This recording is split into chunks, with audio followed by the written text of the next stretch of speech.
Alright, so before we start today's video, three things that I want to cover real quick are, one, you're going to notice in the video that before we pull the old axle out, we leave the wheel hub, steering knuckle hub on the car. At the end of the video with the new axle installed, the steering knuckle hub is completely removed. We removed it because we were actually doing other maintenance. We were doing a wheel bearing on that hub. That's why it's completely removed. You don't have to do that. You can leave it attached to the lower ball joint and the lower control arm and just simply slide the new axle by it. Alright, second thing, I'm going to put a link in the description to an older video. It's actually the steering knuckle hub removal installation video.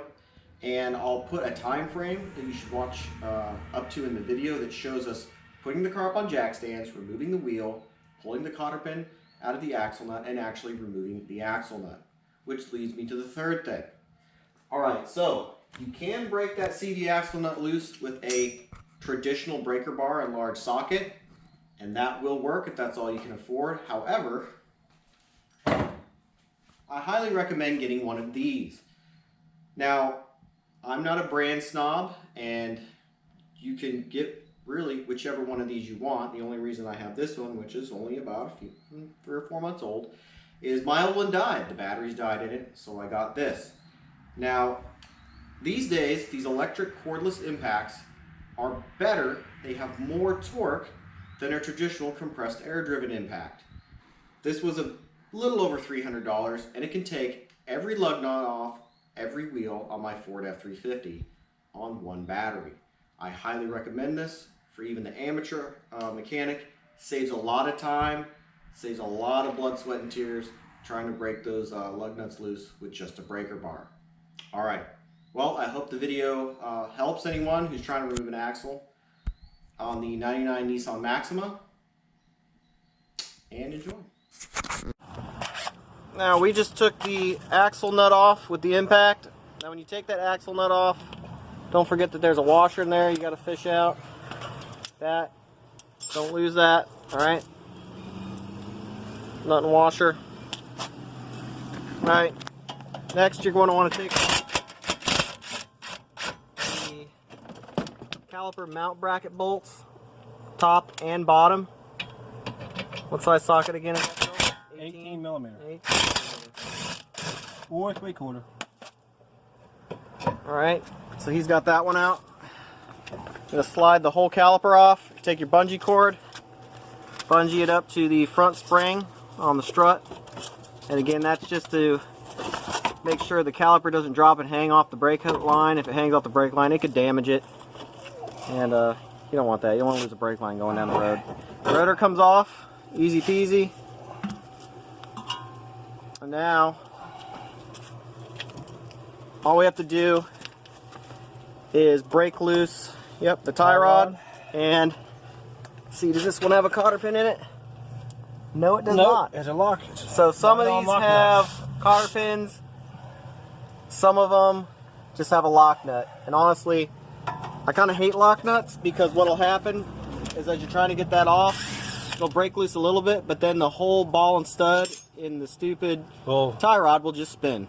And it's really annoying. A nightmare. If that starts happening, you basically have a buddy you push down real hard on the top of the tie rod. Oh, look at that, we got lucky. Wow, that came right off. Alright, let me get that hammer. Because we're not changing this tie rod in here. Yep. Now we don't want to pickle fork this because it'll ruin the seal and mess up all the grease. Yep, if we take that big silver pickle fork and we dig into that nice weather seal on that tie rod, it'll damage it. You lose all the grease. Yep, and the tie rod will fail in a few thousand miles. So you just go whack on it. Basically break the press fit loose. And again, if we get lucky, this car doesn't really have rust. Look at that, she popped right out. Were you even hitting it that hard? Not that hard at all. Not that hard at all. Cars with no rust. Gotta love Southern cars. This is only like a 3-4 pound mini sledge. Yep. Not nothing too big. So now we're gonna go ahead and take off the strut to hub knuckle bolts.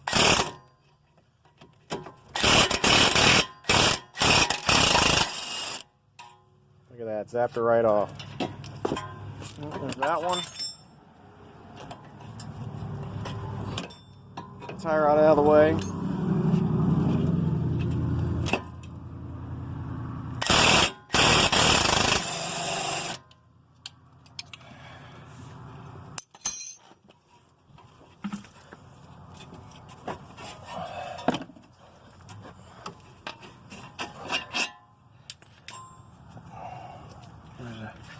Just want to tap it out on the back?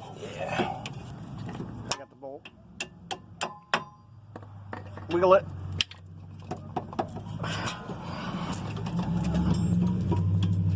Holy crap. Ah, she's threading out, isn't she? There she goes. Alright, and now what's cool about this is once you get those out, you can pretty much pull forward, and once you pop it out of the strut, it'll just fall forward.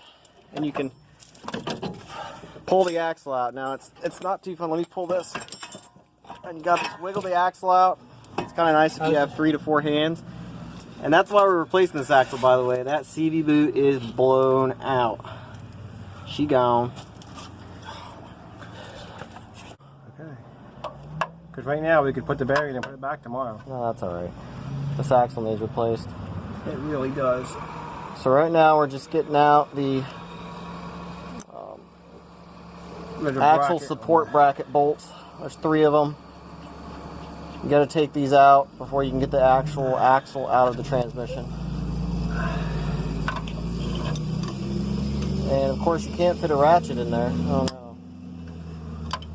Why would you want to do that? Let's put the catalytic converter right in the way, shall we? Yeah. Oh, catalytic converter? Yeah. They could have designed the exhaust system a little bit different, but apparently no. No. And that's the thing. Cars are not made to work on nowadays. 86 Ford F-150, whole drive shaft out in 15 minutes. 99 Nissan Maxima, 1 axle, an hour of messing around. It would be no problem if it wasn't for the stupid bracket and the stupid type of axle it is. The regular CV axles are fine. This is true. This is pretty stupid if you ask me. But you can't do nothing about it.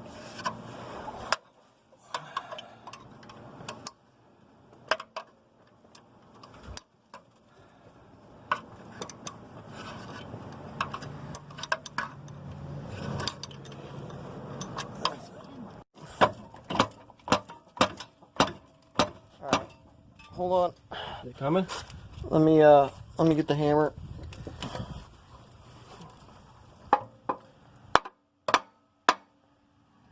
Do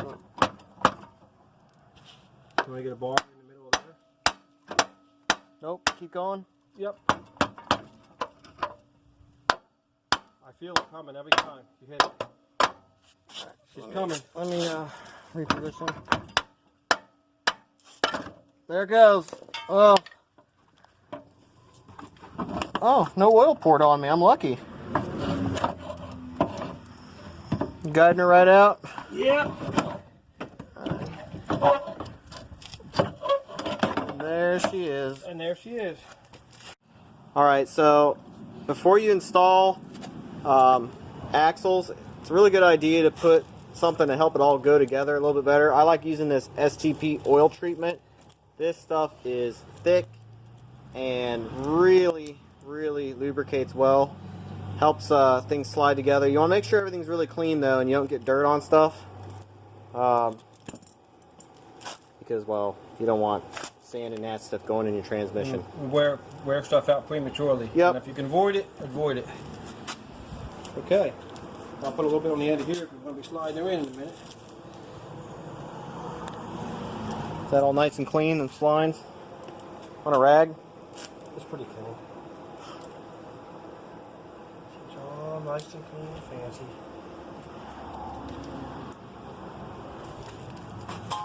Here, oh, lay it on that. And then we'll do that end before we Yep.